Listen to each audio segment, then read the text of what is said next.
Welcome to Help for Coding Learning. I'm Ashish Gadpaile, your C language trainer, and today we are going to discuss about ASCII values. What is ASCII value? ASCII means American standard code for information interchange. अब ये ASCII value means क्या होता है कि पहले एक committee बैठी थी।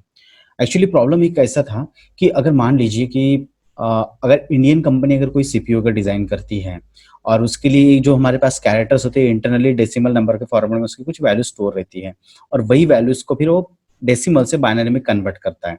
तो फॉर एग्जांपल कि इंडियन कंपनी ने ये सोचा कि मैं कैपिटल ए के लिए 65 रखता हूँ, ठीक है। यूएस कंपनी ने ये सोचा कि मैं कैपिटल ए जो है 90 से स्टार्ट करता हूँ। तो अदर अदर कंट्रीज मान लो अलग अलग अगर कोड सेट करके रखें, क्या होगा अगर ऐसा किया जाए और अगर इंडियन कंपनी अगर कोई सॉफ्टवेयर डेवलप करती है और वो रन अगर मान लो कि यूएस वाले करते हैं, तो क्या होगा कि वहां पे तो सीपीयू चेंज है, वहां पे तो हमने ए टाइप किया तो कुछ और ही दिखेगा वहां पे, राइट। तो ये प्रॉब्लम हो सकती थी। इसके लिए कमेटी बैठी जिन्होंने क्या किया, एक स्टैंडर्ड डिफाइन किया और सारे वैल्यूज को फिक्स कर दिया। That is called as your ASCII, American standard code for information interchange. तो एक सबका एक वैल्यू होता है जहां पे जो जितने भी हम लोग कैरेक्टर्स यूज करते हैं सबका एक वैल्यू दिया हुआ है और इन वैल्यूज को जो है डेसिमल के फॉर्मेट में इंटर स्टोर होता है और इस जो डेसिमल नंबर जो रहते हैं ये आपके बाइनरी में हमारे पास में कन्वर्ट होते हैं। तो हमारे पास में जो स्मॉल ए जो चालू होता है वो 97 से होता है। इसका मतलब स्मॉल बी का वैल्यू क्या रहेगा 98, स्मॉल सी का वैल्यू क्या रहेगा 99 अप टू जेड।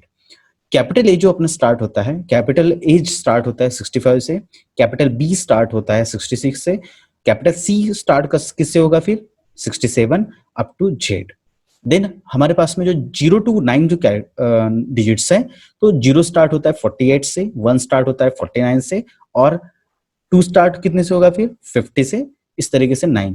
और जो बचे हुए जो सिंबल्स है हमारे पास में, तो 0 से लेके 255 तक हमारे पास में सिंबल्स है, मतलब 256 सिंबल्स होते हैं। तो जो बचे हुए सिंबल्स हैं तो हमारे other characters like smiley, plus, minus, जितने स्पेशल सिंबल्स हैं ना अदर कैरेक्टर्स होते हैं ये सारे फिर उसमें आ जाते हैं, ठीक है। तो देखते हैं हमारे पास में अगर फॉर एग्जांपल कि मुझे अगर कन्वर्ट करना है एक upper case to lower case, तो उसके लिए मुझे क्या लिखना पड़ेगा कि अगर मान लीजिए कि मेरे पास में एक कैरेक्टर है, मैंने यूजर को बोला enter any character in upper case और हमने एक कैरेक्टर एक्सेप्ट किया CH में, ठीक है। So now what is the value of CH is, value of CH is what कि CH का वैल्यू कितना है, ये CH का वैल्यू है अभी फॉर एग्जांपल यूजर ने जो है अपर केस में A एंटर किया। What is the value of A, value of A is 65, got it. Now और हमें अगर कैपिटल ए से स्मॉल ए में कन्वर्ट करना है तो स्मॉल ए का वैल्यू कितना होता है 97। इसका मतलब दोनों में डिफरेंस कितना है 32 का, गॉट इट। दोनों में डिफरेंस कितना है 32 का। तो अगर मैं CH में जो मेरा 65 आया हुआ है, ओके, मींस ऑफ कोर्स उसका ASCII वैल्यू जो है 65 है, कैरेक्टर इज A, ठीक है, कैपिटल ए। तो 65 प्लस 32, गॉट इट। तो 65 प्लस 32 कितना हो जाएगा अपना 97 and that 97 will be store into where, दैट 97 will be store into where CH, okay. Now what is the value of CH is, CH value is 97। तो जब हम उसको कैरेक्टर में कन्वर्ट करके लिखेंगे %C से, तो क्या आउटपुट आएगा उसका स्मॉल है ना, क्योंकि 97 किसका वैल्यू होता है स्मॉल ए का। इस तरीके से हम लोग दो अपर केस कैरेक्टर को लोअर केस में कन्वर्ट कर सकते हैं।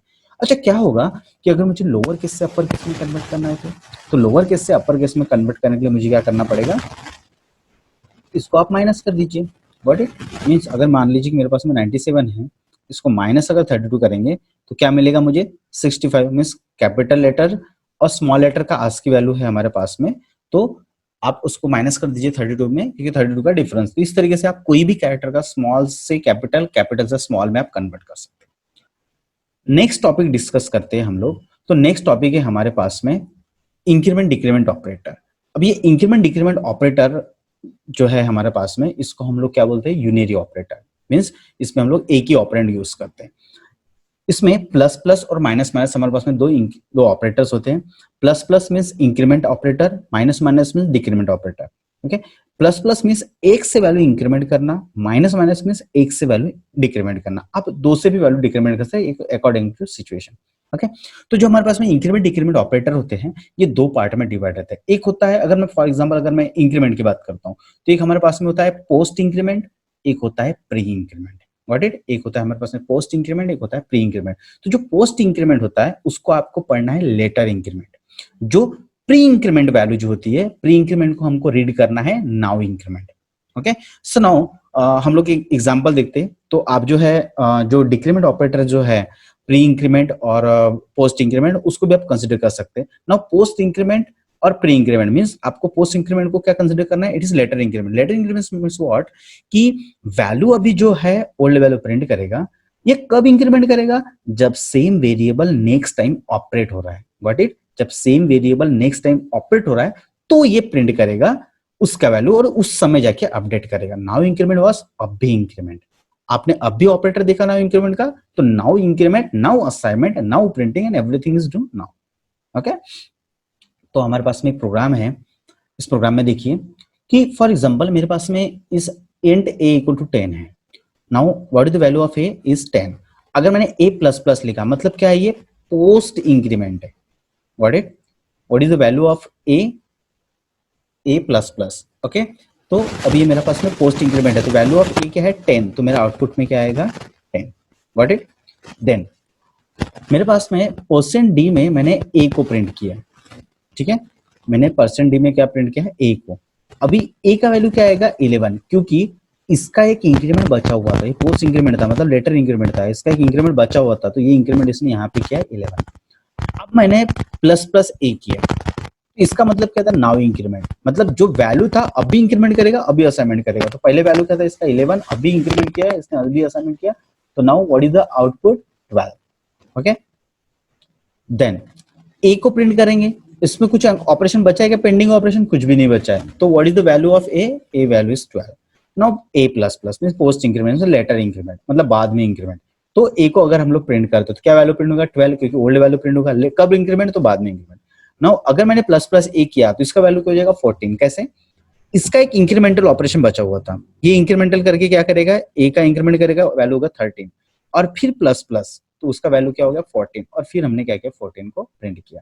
देन हमारे पास में a को प्रिंट किया, तो a का ऑलरेडी वैल्यू इंक्रीमेंटेड था, क्या था 14, तो उसका आउटपुट आएगा 14। इस तरीके से आप माइनस माइनस जो ऑपरेटर है उसके लिए भी आप परफॉर्म करके एक बार देख लीजिए, ठीक है। सो हमको कंसिडर करना है इसके लिए कि अगर हमारे माइंड में अगर कंफ्यूजन अगर आता है कि पोस्ट इंक्रीमेंट क्या होता है, प्री इंक्रीमेंट क्या होता है एग्जाम पॉइंट ऑफ व्यू, तो just consider that post increment means later increment. Okay, बाद में इंक्रीमेंट मतलब पहले पुराना वैल्यू प्रिंट करेगा, जब सेम वेरिएबल नेक्स्ट टाइम आ रहा है तब इंक्रीमेंट करेगा।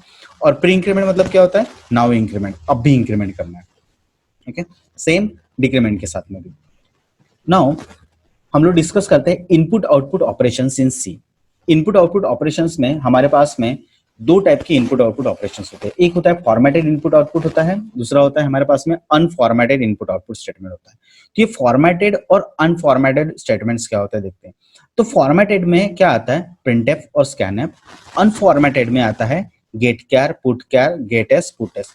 फॉर्मेटेड मींस क्या, जिसमें हम लोग फॉर्मेट स्ट्रिंग यूज करते हैं, जिसको आप लोग कंट्रोल स्ट्रिंग बोलते हैं, लाइक %f, %c, %d, ये अगर आप यूज कर रहे हो ऐसे फंक्शंस में तो फंक्शंस आते हैं आपके फॉर्मेटेड में। अनफॉर्मेटेड मतलब क्या होता है कि ऐसे फंक्शन जिसमें जो है फॉर्मेट स्ट्रिंग यूज नहीं होता है, तो ये हमको डिस्कस करना है। प्रिंटफ स्कैनफ ऑलरेडी हम लोग डिस्कस कर चुके हैं हर प्रोग्राम में, तो एक्सप्लेन करने की जरूरत नहीं है। तो देखते हैं कि अनफॉर्मेटेड में क्या क्या आता है। तो अनफॉर्मेटेड में सबसे पहले आता है हमारे पास में गेट कैर।